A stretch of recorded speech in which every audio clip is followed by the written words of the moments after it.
Thank you for tuning in. I want to talk to y'all today about some preventative measures to help ensure the safety of our clients as well as our staff and your families or loved ones.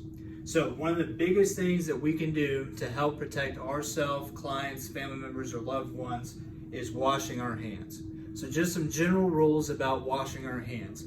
How frequently should we do it? As much as we can. Now, we don't want to be constantly washing our hands, but if we're having any direct contact or we're touching active areas such as doorknobs, tables, or having direct contact with one of our clients or family members, we want to make sure that we wash our hands. So if we're going to wash our hands, we want to make sure that we're using hot water, soap, and then once we're done washing our hands, sing the happy birthday song twice, or come up with your own jingle so that you know that you're washing your hands for the appropriate amount of time. When we're wiping our hands off, we want to make sure that we're using something that we can throw away. Okay, so we're not using hand towels or something that we're going to leave hanging up. We want to make sure we're using paper towels or something that can be disposed of after washing our hands off. Okay, now with our clients, we want to make sure that we're continuing to educate our clients about the importance of washing their hands. So when you're in with your clients, make sure and ask them, hey, have you been washing your hands? And go through kind of our reports on when we want them to wash their hands just to ensure their safety in their own home. Okay. Now, some other preventative measures.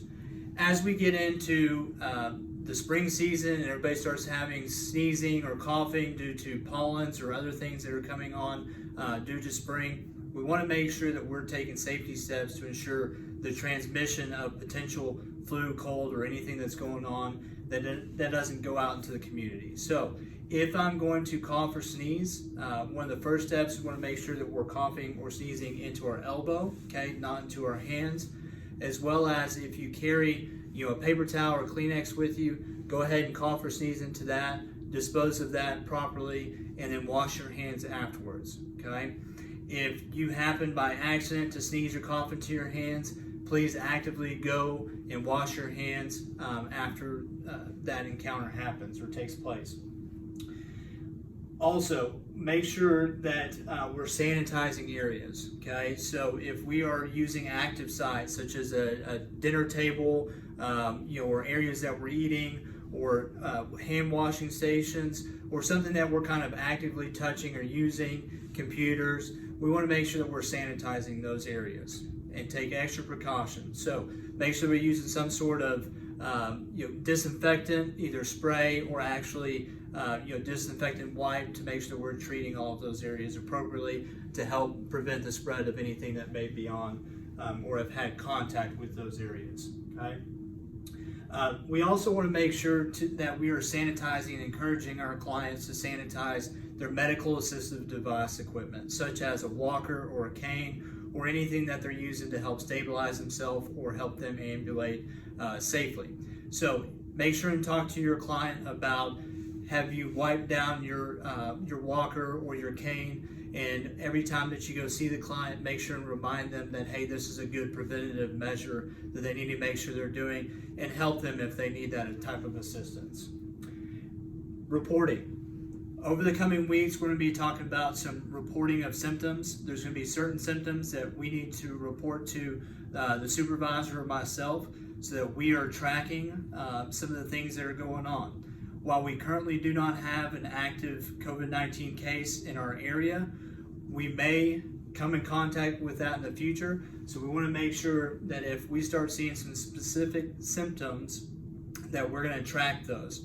So if you start feeling that you are having shortness of breath, have a cold, starting to have a fever, we need to make sure that you're reporting that to us so we can track that and help triage and help get you in contact with medical professionals. If your clients are reporting some of those symptoms, we also need to be reporting that so we can track and get in contact with their primary care physician or their doctors or family members to evaluate and help get them adequate care. One of the things that we all use throughout the day is a pen, and we want to make sure that we are not using a community pen. So we encourage and offer all of our staff their own pens. We've got plenty of pens, so come by the office, get enough pens for yourself, and carry just one with you around at all times. Don't share your pen. Don't let somebody else use your pen. If you happen to have to let somebody else use your pen, then go ahead and give that to them, and let's get another one. But this can be a main spread of some of these viruses by using a community pen. As we progress through this spring and this active virus situation, we will continue to provide more information and contact our clients, staff, and family members to help keep you safe. If you have any questions, please give us a call at the office 24 hours a day, 7 days a week. We're here to help you. Thank you.